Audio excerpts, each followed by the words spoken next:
Jammu Links News Top Stories is brought to you by Tasya Herbals alcohol-based hand sanitizer with neem and aloe vera extracts, helping India fight COVID-19. The Union Cabinet, chaired by Prime Minister Narendra Modi, has given its ex post facto approval for the Jammu and Kashmir Second Order 2020 issued under Section 96 of Jammu and Kashmir Reorganisation Act 2019. The order would apply the specific domicile criterion for employment to all posts in the Jammu and Kashmir.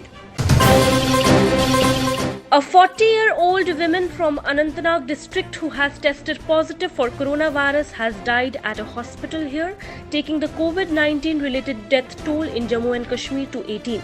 The woman passed away around 11 p.m. on Tuesday night at the SKIMS Hospital, Srinagar. The woman was admitted to SKIMS on April 6th as a case of necrotizing pancreatitis, and her test came out as positive on May 12th.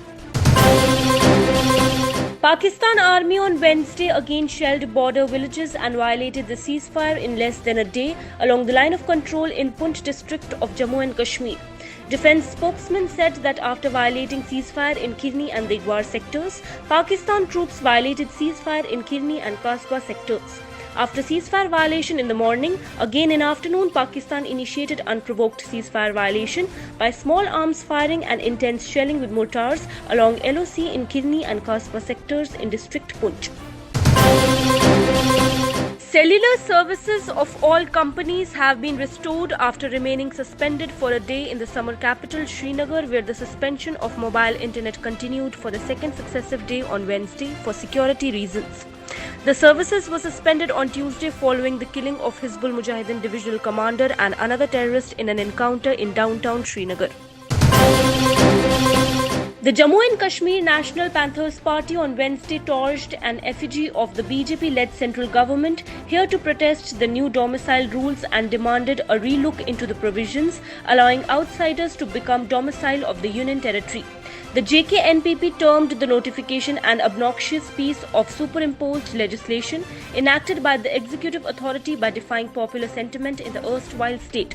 Lambasting the government over the newly released domicile rules for Jammu and Kashmir, JK-NPP chairman and former minister Harsh Dev Singh appeared outside his office and torched the effigy of the BJP-led government at the centre as a mark of protest.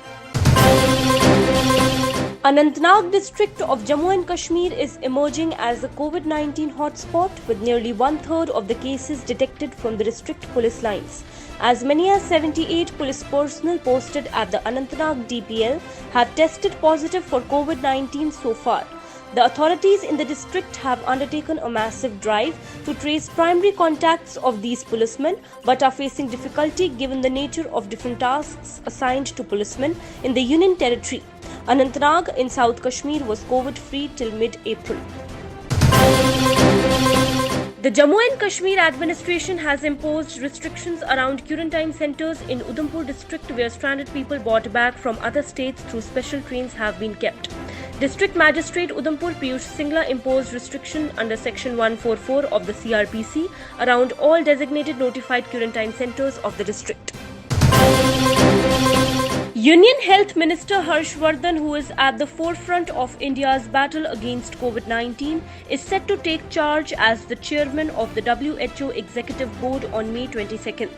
Harsh Vardhan would succeed Dr. Hiroki Nakatani of Japan, currently the chairman of the 34-member WHO Executive Board. The proposal to appoint India's nominee to the Executive Board was signed by the 194-nation World Health Assembly on Tuesday. A Hizbul Mujahideen terrorist allegedly involved in the killing of an RSS functionary and his PSO was arrested by the NIA in Jammu and Kashmir's Kishtwar district.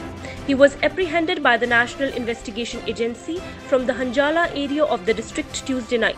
The terrorist has been identified as Rustam Ali. He was named in a charge sheet filed by the NIA in the killing of RSS activist Chandrakant Sharma and his personal security officer in April last year. The death toll due to COVID-19 rose to 3,303 and the number of cases climbed to 1,06,750 in the country on Wednesday, registering an increase of 140 deaths and a record spike of 5,611 cases in the last 24 hours according to the Union Health Ministry. The number of active COVID-19 cases stood at 61,149, while 42,297 people have recovered and one patient has migrated, it said. People per lakh population of this country got affected because of COVID. इसमें अगर आप comparison के रूप में देखना चाहें तो जैसे 10 और देश हैं जहां पर कि कोविड-19 के अधिक केसेस रिकॉर्ड हुए हैं, तो हम पाते हैं कि जहां एक तरफ हमारे यहाँ 7.9 केसेस पर लाख पॉपुलेशन रिकॉर्ड हुए हैं. The first 12,000 HP made in India locomotive manufactured by Madhepura Electric Loco Factory in Bihar has been put into operation by Indian Railways from Pandit Deen Dayal Upadhyay Junction. India has become the 6th country in the world to join the elite club of producing high horsepower locomotive indigenously. It is the first time that high horsepower locomotive have been operationalized on broad gauge track in the world. Union Home Minister Amit Shah on Wednesday informed that the Ministry of Home Affairs has decided to grant exemption from the lockdown measures to conduct board examination for 10th and 12th classes with conditions including social distancing and the use of face masks. The minister also shared Home Secretary Ajay Bhalla's letter to the Chief Secretaries of all states in his regard. Bhalla stated that the Home Ministry has received requests from state governments and the CBSE for conducting the board examinations. Exactly 2 months after the Government of India imposed a nationwide lockdown due to coronavirus, domestic flight operations are set to resume again. Union Minister for Civil Aviation Hardeep Puri on Twitter announced that India will start domestic flight operations in a calibrated manner from May 25th. The Ministry of Civil Aviation will soon be announcing the standard operating procedure for domestic air travel. With severe cyclonic storm Amphan beginning landfall on Wednesday afternoon near Sundarbans in West Bengal, more than 5 lakh people have been evacuated from nearby coastal areas in the state and another 1,58,640 people have been removed to safer areas in neighbouring Odisha, NDRF Director General S.N. Pradhan said. The severe cyclonic storm is expected to reach Kolkata by this evening according to IMD.